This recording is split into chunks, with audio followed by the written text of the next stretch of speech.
श्री परमात्मने नमः। ओम श्री गुरुचरणकमलेभ्यो नमः। ओम श्री माता पितृ चरणकमलेभ्यो नमः। ओम श्री पशुपतये नमः। ओम श्री कृष्णाय नमः। एकं शास्त्रं देवकी पुत्रगीतम् एको देवो देवकी पुत्र च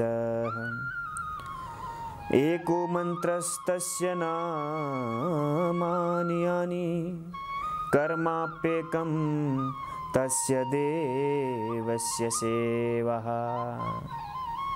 परम मंगलमय मेरा भावमयी भक्तिमय माता पिता दाजुभाइ दिदी बहिनी आमा बुवा सबैमा नमन सादर प्रणाम अर्पण गर्दछु।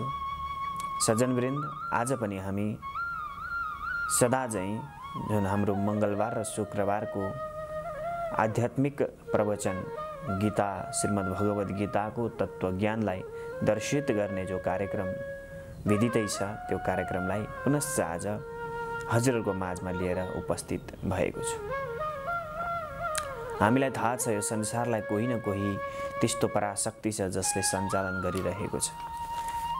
हामीलाई थाहा छ हाम्रो शरीरको हरेक नस नसमा त्यो रगतको सर्कल गराइरहने रगतलाई सञ्चालन गरिरहने पनि त्यो एउटा परम शक्ति छ, परम तत्त्व छ। धेरैजनाले मलाई प्रश्न गर्नुहुन्छ कि गुरु भगवान कहाँ हुनुहुन्न, भगवान कहाँ हुनुहुन्न भनेर प्रश्न गर्नुहुन्छ। र म उहाँहरूलाई यही प्रश्न गर्छु कि यो संसार कहाँ छ मलाई देखाइदिनुहोस्। किनभने रोम रोम प्रति लागे कोटि कोटि ब्रह्माण्ड। यो ब्रह्माण्डको रोम रोममा यी करोडौं करोड ब्रह्माण्डहरू त्यो परमात्माको रोम रोममा यो ब्रह्माण्डहरू अडिएर टिकेर रहेका छन्, बसेका छन् भनी हामी प्रश्न गर्दैछौँ भगवान कहाँ छन् भनेर। हामी हावालाई देख्दैनौँ तर त्यो हावा बिना हामी बाँच्न पनि सक्दैनौँ। हो, त्यही हो भगवान। हामी जल बिना बाँच्न सक्दैनौँ, हामीलाई प्यास लाग्छ। त्यो जल मुहान हुँदै हुँदै नदी, समुद्र, खोल्सा, खोला, नाला, धारा, कुवा अनेकौं ठाउँमा पुगेर जम्मा हुन्छ। हो, त्यही हो भगवान भनेको।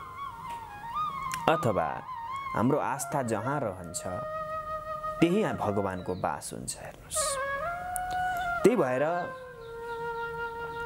श्रीमद् भगवत गीताको रचना कुरुक्षेत्रको एउटा युद्ध मैदानमा भयो। यसरी बुझ्नुहोस्, जब मनुष्य जीवन र मृत्युको दोसाधमा पुग्छ उसले कहिले पनि झुट बोल्दैन। जब जीवन अथवा मृत्यु दुईटा कुरामा एउटालाई रोज्नु पर्ने हुन्छ त्यति बेला उसले कहिल्यै पनि झुट बोल्दैन, ऊ सत्य नै बोल्छ। र यहाँ भगवान श्रीकृष्णले पनि आफ्ना आफन्त नातागोता दाजुभाइसँग हुन लागेको युद्धबाट डराएका सम्पूर्ण पाण्डवहरूलाई त्यो कौरवको सेनाको अन्त्य गर्नको लागि जुन सत्यको ज्ञान दिनुभएको थियो त्यो नै के भयो? श्रीमद् भगवत गीता। अब यो श्रीमद् भगवत कसरी रह्यो भन्ने कुरा म तपाईहरुलाई बताइदिन्छु। एक दिन वेदव्यास मुनि सम्पूर्ण शास्त्रहरूको रचना गरेर भगवान विष्णु भएको ठाउँमा पुग्नु भएछ।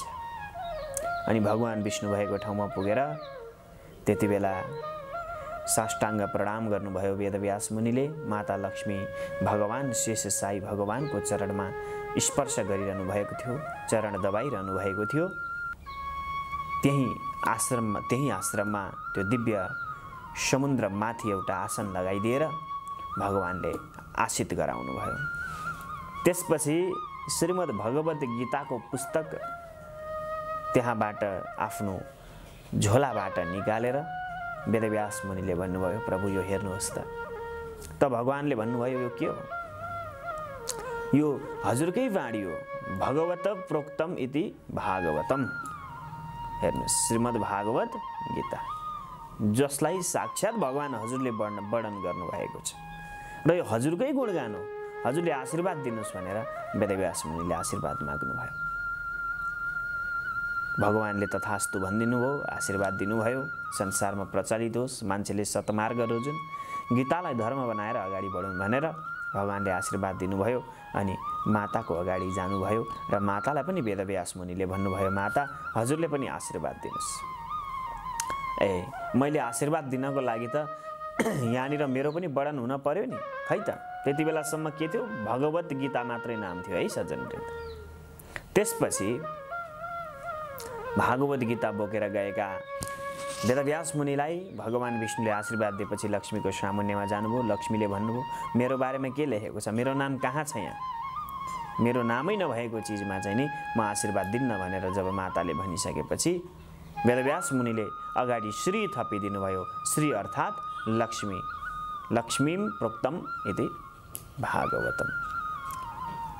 जो भगवान माता लक्ष्मीको साक्षात वर्णन गरिएको छ, राधा रानीको रूपमा होस् अथवा गोप गोपिनीको रूपमा होस्, सबै लक्ष्मीको विषयमा वर्णन गरिएको छ।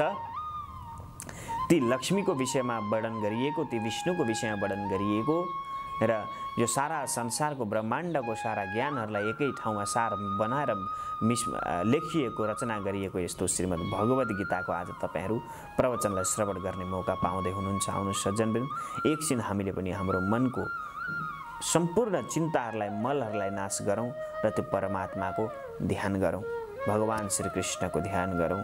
बोल्नु श्रीकृष्ण भगवानको जय। र सबैभन्दा पहिला श्रीमद् भागवत गीताको प्रथम अध्यायको पहिलो श्लोक यसरी बताइएको छ। धृतराष्ट्रजीले भन्नुभयो, धर्म क्षेत्रे कुरुक्षेत्रे समवेतायुयोत्सवः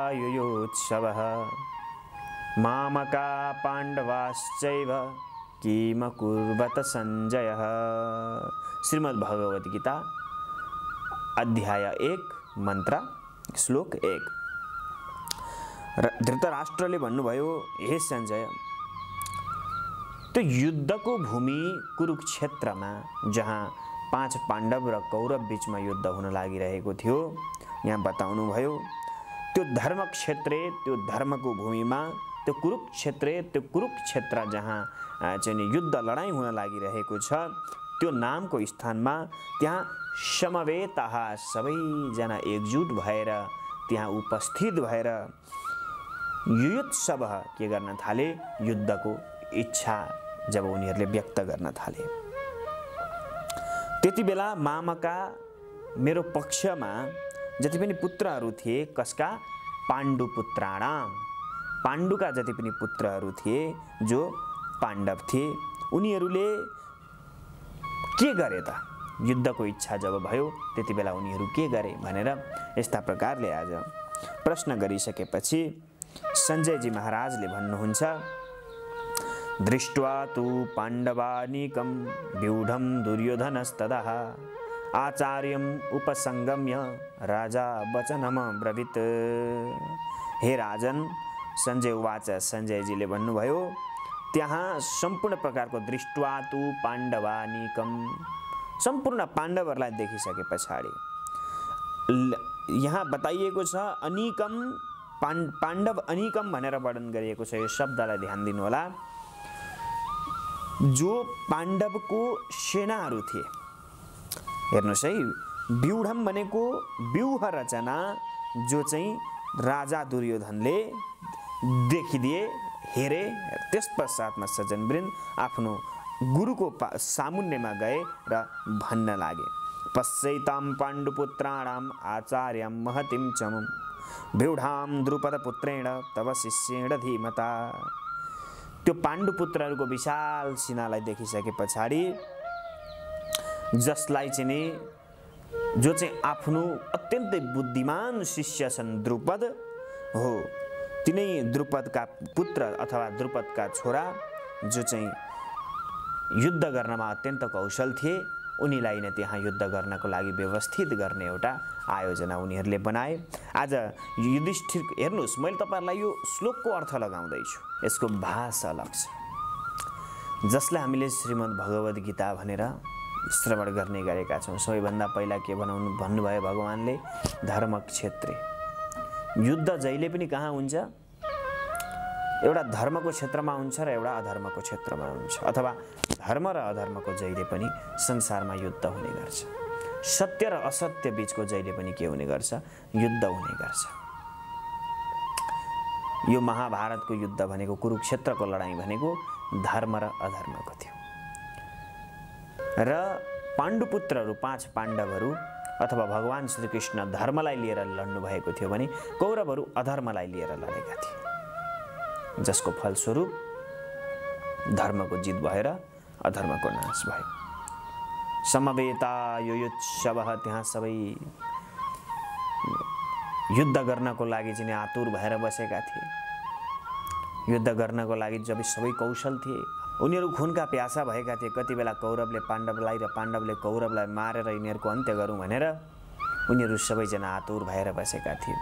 तर सज्जनवृन्द, यो प्रकृतिको नियम यस्तो छ कि यहाँ कहिले पनि असत्यले जितेको इतिहास छैन। यहाँ कहिले पनि असत्यले आफ्नो पन्जा जमाउन सक्दैन, हक जमाउन सक्दैन। त्यसैले महाभारतमा पनि भनिएको छ, अन्यायोपार्जितं द्रव्यं 10 वर्षाणि तिष्ठति। अन्याय गरेर यदि उपार्जन गरेको छ भने त्यो धन पनि 10 वर्षभन्दा बढी स्थिर रहँदैन। तपाईँहरूले कसरी कमाउनु भएको छ, के गरेर कमाउनु भएको छ थाहा छैन, तर जसरी कमाउनु भएको छ आत्मसमीक्षा गर्नुहोला एकपटक। यहाँ बताउँदै हुनुहुन्छ, अत्र शूरा महेश्वासा भीमार्जुन समायुधिः युयुधानो विराटश्च द्रौपदश्च महारथः। युद्धकलामा सबैभन्दा, धनुर्विद्यामा सबैभन्दा को अब्बल थिए, जसको नाम थियो द्रोणाचार्य। हेर्नुहोस्, त्यस्ता द्रोणाचार्यको महान शक्तिको अगाडि धृष्टद्युम्नदेखि लिएर सम्पूर्ण महान साधकहरू पनि उनको अगाडि बाधक हुन सक्दैनथे। जसको साधना, जसको सिप र कलाको अगाडि सारा संसारले हार्ने गर्दथ्यो, त्यस्तो सम्पूर्ण महारथीहरू जो चाहिँ नि अनेक वीर धनुधरहरू छन्, जो विराट छन्, द्रुपद छन्, जो महारथीहरू छन्, जो युयुधान छन्, यस्ता जो चाहिँ नि अर्जुनसँग युद्ध गर्नको लागि भनेर आज युद्ध मैदानमा उपस्थित भए समादरणीय भक्त सज्जन।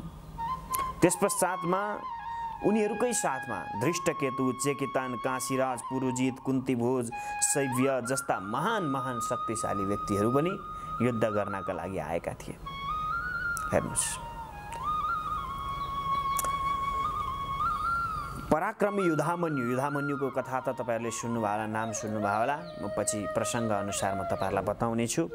जो अत्यन्त शक्तिशाली थिए, उत्तमौजा नाम गरेका व्यक्ति महाभारतमा हजुरले सुन्न पाउनुहुन्छ। यिनीहरूको नाम प्राय अन्य शास्त्रहरूमा कमै मात्रै सुन्न पाइन्छ। सुभद्राका पुत्र तथा द्रौपदीका पुत्र, यी सबै अत्यन्तै ठुला महारथी थिए। सौभद्रो द्रौपदेयाश्च सर्व एव महारथः। सुभद्रा र द्रौपदीका पुत्र पनि के थिए? अत्यन्तै महारथी थिए, महारथ हासिल थिए। उनीहरू पनि अत्यन्तै बलवान थिए, महारथी थिए। त्यस्तै गरेर हे ब्राह्मण श्रेष्ठ, अस्माकं तु विशिष्टाये तन्निबोध द्विजोत्तमः नायका मम सैन्यस्य संज्ञार्थं तान् ब्रवीमि ते। तपाईलाई मैले बताउनै पर्छ, अस्माकं तु विशिष्टाये तन्निबोध द्विजोत्तमः।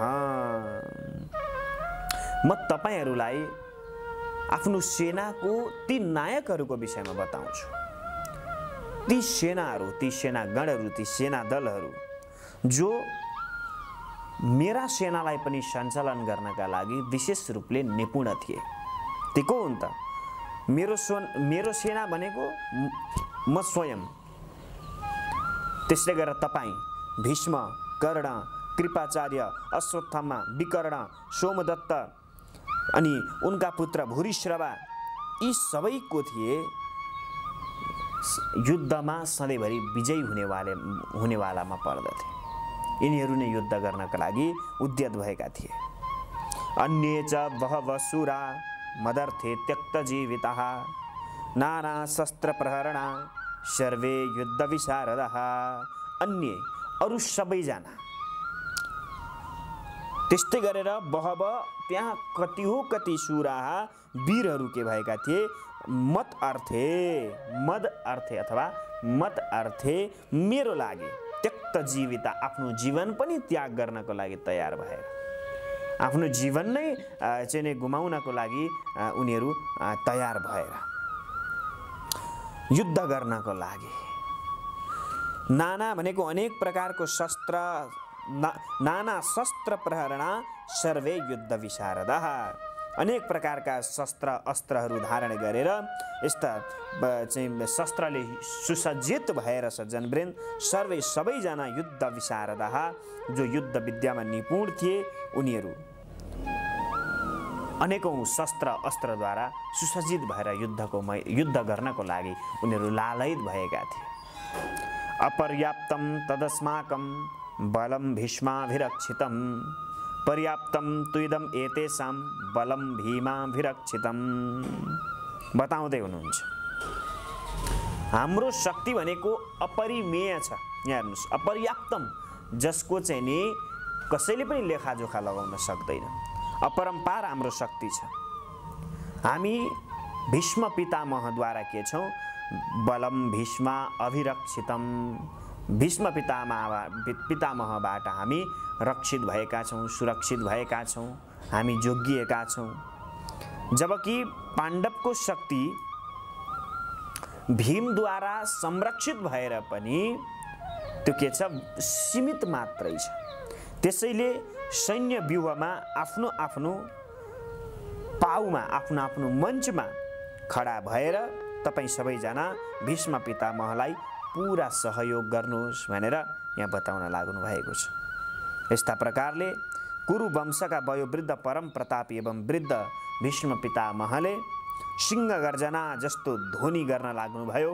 त्यस पश्चातमा आफ्नो शङ्खलाई उच्च स्वरमा बजाउनु भयो जसबाट दुर्योधनको बडो खुसी मिल्यो दुर्योधनलाई आनन्द मिल्यो। तस्य सञ्जनयन् हर्षं कुरु वृद्ध पितामह सिंहनादं विनद्योच्चै शङ्खं दद्मौ प्रतापवान्। शङ्ख उहाँले सिंहको जस्तो चाहिँ ललकार गर्नुभयो र हातमा एउटा चाहिँ पाञ्चजन्य शङ्ख बोकेर युद्धको लागि पाण्डवहरूलाई ललकार्नुभयो। यस्ता प्रकारले शङ्ख नगाड बिगुल तुरही यहाँनिर धेरै किसिमका चाहिँ बाजागाजाको नाम वर्णन गरिएको छ। सिंह सहसा एकसाथ सबैजनाले त्यहाँ के गर्न लागे बजाउन लागे। त्यो मिसिएको स्वर अत्यन्त कोलाहलपूर्ण थियो अत्यन्त डरलाग्दो थियो भयङ्कर थियो। यस्तो लाग्दै थियो कि मानौ अब त्यहाँ यो अब संसारको प्रलयको समय आएको छ संसारको विनाश हुनेवाला छ। अर्कोतिर सेता सेता घोडा अनि सेता सेता घोडाले आफूतिर तानिराखेका ठुला ठुला रथहरू सजन भगवान श्रीकृष्ण अनि अर्जुनले आफ्नो आफ्नो दिव्य शङ्ख त्यहाँ बजाउन लाग्नुभयो। युद्धको घोषित भयो। पाञ्चजन्यम ऋषिकेशो देवदत्तं धनञ्जयः पौण्ड्रं दद्मौ महाशङ्खं भीमकर्मा वृकोदरः। भगवान श्रीकृष्णले आफ्नो पाञ्चजन्य शङ्ख बजाउनु भयो। अर्जुनले देवदत्त शङ्ख बजाए। साथ साथमा अति भोजी एवं अति मानवीय कार्य गर्नेवाला भीमले पनि पौण्ड्र नामको भयङ्कर शङ्ख बजाउन लाग्नुभयो। यस्ता प्रकारले भगवान भनेको सम्पूर्ण इन्द्रियहरूको स्वामी हुनुहुन्छ। हाम्रा सम्पूर्ण इन्द्रियहरूलाई निग्रह गर्नेवाला बसमा राख्नेवाला स्वामी हुनुहुन्छ। सारा जीवको भिन्नांश हुनुहुन्छ जीवांश हुनुहुन्छ। जीवको इन्द्रियको पनि अंश हुनुहुन्छ। जीवको इन्द्रिय पनि परमात्माकै अंश हो। त्यस्तै गरेर जुन निर्विशेषवादी जीवहरू छन्, जति पनि संसारमा भएका चराचर जगतमा भएका प्राणीहरू छन्, ती सबैले तिनै परमात्माको प्राप्तिको लागि कर्म गर्ने गर्छन्। वासुदेव परा वेदा, वेद पनि वासुदेवकै प्राप्तिको लागि रचना गरिएको छ। यज्ञ पनि वासुदेव परामखः, यज्ञ पनि वासुदेवकै, हवन पनि वासुदेवकै लागि गरिन्छ। यज्ञादि पनि वासुदेवकै लागि गरिन्छ भने ध्यान, तप, जप, पूजा, अर्चना, आराधना जति पनि हामीले गर्ने कर्महरू छन्, ती सबै केका लागि? वसुदेवलाई प्राप्त गर्नको लागि। हेर्नुहोस्, यहाँ बताउनु भयो, अनन्त विजयम राजा कुन्ती पुत्रो युधिष्ठिरः नकुल सहदेवस्य सुघोष मणिपुष्पकौ। भन्न लाग्नु है, हे राजन, कुन्ती पुत्र राजा युधिष्ठिरले आफ्नो अनन्त विजय नामक शङ्ख त्यहाँ के गर्नुभयो? बजाउनु भयो। अनन्त विजयम राजा कुन्ती पुत्र युधिष्ठिरः। अनि नकुल अनि सहदेवले सुघोष र मणिपुष्पक नामको के गरे? शङ्ख बजाउन लागे। यो शङ्खलाई पनि ध्यान दिनुपर्छ है, अनेक प्रकारका नामहरू छन् शङ्खका पनि, र हरेक देवताहरूको 5 पाण्डवले बजाउने फरक फरक नामका शङ्खहरू छन्। महान धनुर्धर काशीराज, परम योद्धा शिखण्डी, दृष्टद्युम्न, विराट, अजेय, जो चाहिँ कहिले पनि हार्न जानेका छैनन्, सात्यकी, द्रुपद, द्रौपदीका पुत्र तथा सुभद्राका महाबाहु छोराहरू आदि सबैजनाले आफ्नो आफ्नो त्यहाँ के गरे? शङ्ख बजाउन लागे। यस्ता प्रकारले त्यो शङ्खघोष, त्यो शङ्खनाद सुनिसके पछाडि आज यी सम्पूर्ण विभिन्न प्रकारका चाहिँ शङ्खहरूको ध्वनिलाई सुनिसकेपछि त्यो माहौल कोलाहलपूर्ण भयो, जो आकाश तथा पृथ्वीलाई पनि शब्दायमान गर्दै गर्दै, थर्कायमान गर्दै गर्दै धृतराष्ट्रका पुत्रको हृदयलाई जसले चाहिँ विदीर्ण गरिदिन लाग्यो। आज कौरवहरूको मुटु काँप्न लाग्यो, उनीहरू डराउन लागे। समादरणीय भक्त सज्जन, यस्ता प्रकारले त्यो समय हनुमानद्वारा अंकित जुन ध्वजा थियो, त्यो ध्वजा रथको शिरमा लगाइएको थियो। हनुमानजी पनि साथमा हुनुहुन्थ्यो युद्ध गर्नका लागि। रथमा आसीन पाण्डुपुत्र अर्जुन आफ्नो धनुष उठाएर तीर चलाउनको लागि उद्यत हुन लागे। आफ्नो धनुषमा काँड लगाएर धनुष काँड तन्काउन लागे। हे राजन, धृतराष्ट्रका पुत्रहरूलाई यस्ता प्रकारले व्यूहमा उभिरहेको देखेर, युद्ध मैदानमा उभिरहेको देखिसके पछाडि अर्जुनले भगवान श्रीकृष्णसँग भन्न लागे, सेनयोरुर्भयोर्मध्ये रथम स्थापयम अच्युतः यावदेतान्निरीक्षेऽहं युद्धौ कामानवस्थितान् कैर्मया सह युद्धव्यम् अस्मिन् रणसमुद्यमे। भगवानसँग अर्जुनले भन्नुभयो, हे अच्युत, सेनयोरुभयोर्मध्ये, हे कृपा गरेर यो मेरो रथलाई दुवै सेनाहरूको बीचमा लिएर जानुस्, र जसमा यहाँ युद्ध गर्नको अभिलाषाले उपस्थित भएका छन्, जो युद्ध गर्ने इच्छाले यहाँ उपस्थित भएका छन्, यो महान परीक्षामा, यो शस्त्रको महान परीक्षामा, युद्धको महान परीक्षामा जोसँग मैले युद्ध गर्नु छ, उनीहरू सम्पूर्णलाई मैले देख्न सकूँ। त्यस कारणले गर्दा यो रथलाई लिएर युद्धको मैदानको बीचमा हजुर हिँड्नुहोस्।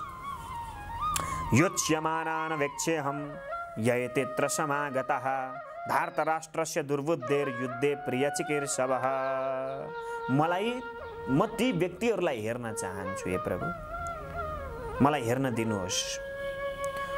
जति पनि यहाँ धृतराष्ट्रको दुर्बुद्धि पुत्र दुर्योधनलाई प्रसन्न बनाउनको लागि यहाँ हामीसँग युद्ध गर्नको लागि भनेर आएका छन्, हे भरतवंशी, हे प्रभु, उनीहरू सबैलाई म के गर्न चाहन्छु? हेर्न चाहन्छु, मेरो नजर पुगोस्। सञ्जय उवाच एवं उक्त्वा ऋषिकेशो गुणाकेशेन भारतः सेनयोरुभयोर्मध्ये रथ स्थापयित्वा रथोत्तमम्। अर्जुनद्वारा यसरी भगवानलाई बिन्ती गरिसके पछाडि भगवान श्रीकृष्णले दुवै दलको बीचमा लगेर त्यो रथलाई स्थापना गरिदिनु भयो, बीचमा ल्याएर राखिदिनु भयो। भीष्म, द्रोण तथा सम्पूर्ण विश्वभरिका अन्य समस्त राजाहरूको सामुन्नेमा भगवानले भन्नुभयो कि हे पार्थ, यहाँ यहाँ जति पनि सम्पूर्ण एकत्र भएर स्थित भएर आएका कुरुहरूलाई तिमीले हेर, किनभने अर्जुनले त्यहाँ दुई पक्षको बीचमा आफ्नो रथलाई स्थापना गरिदिएका छन्। यहाँ जति पनि काका काकी मामा माइजू फुपू फुपाजू दाजु भाइ दिदी बहिनी जति पनि आफन्तहरू छन्, यी सबै शुभचिन्तकहरूलाई तिमीले हेर।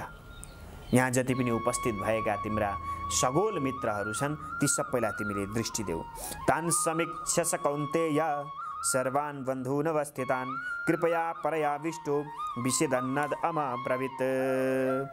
जब कुन्तीका पुत्र अर्जुनले मित्र तथा सम्बन्धीहरूलाई यी विभिन्न श्रेणीहरू देखाउन लागिदिए कि आफ्ना आफन्तहरूको बारेमा बताइदिन लागे, यो तिम्रो मामा, यो तिम्रो काका, यो तिम्रो भतिज, यो तिम्रो सासू, यो तिम्रो ससुरा, यस्ता प्रकारले जब सारा सम्बन्धीहरूको चिनारी पहिचान गराइदिन थाले, त्यस पश्चातमा बडो करुणाले व्याकुल भएर अर्जुनले भन्न लागे, दृष्ट्वेमं स्वजनं कृष्ण युयुत्सुं समुपस्थितं सिदन्ति मम गात्राणि मुखं च परिशुष्यति। अर्जुनले भने, हे भगवान दृष्ट्वेमं स्वजनं कृष्ण, हे प्रभु हेर्नुस्, यहाँ जति पनि युद्धको इच्छा गरेर यहाँ आएको छन्, युयुत्सुं समुपस्थितम, युद्ध गर्ने इच्छा लिएर यहाँ उपस्थित भएका छन्, ती को हुन्? सिदन्ति मम गात्राणि, अनि को हुन्? यी सम्पूर्ण मेरा स्वजनम कृष्ण, यी सबै मेरा आफन्तहरू, यी सबै मेरा दाजुभाइ हुन्, यी सबै मेरा इष्टमित्र नातागोता हुन्। मैले यी सबैलाई देखेर सिदन्ति मम गात्राणि मुखम च परिशुष्यति, मेरो हात खुट्टा काँपिरहेको छ, मेरो शरीर काँपिरहेको छ, मेरो मुख सुकेको छ। हे प्रभु, म कसरी चाहिँ यिनीहरूलाई चाहिँ मार्न सक्छु, म कसरी आफ्ना आफन्तहरूको हत्या गर्न सक्छु भनेर भगवान श्रीकृष्णले यस श्रीमद् भागवत गीताको पहिलो अध्यायको 28 मन्त्रसम्म यस्ता प्रकारले वर्णन गर्नुभएको छ। समादरणीय भक्त सज्जन, फेरि हामी अर्को दिवसमा यहाँबाट उताका दिव्य भगवत लीलाहरूलाई, भगवत चर्चा परिचर्चाहरूलाई लिएर उपस्थित हुनेछौँ।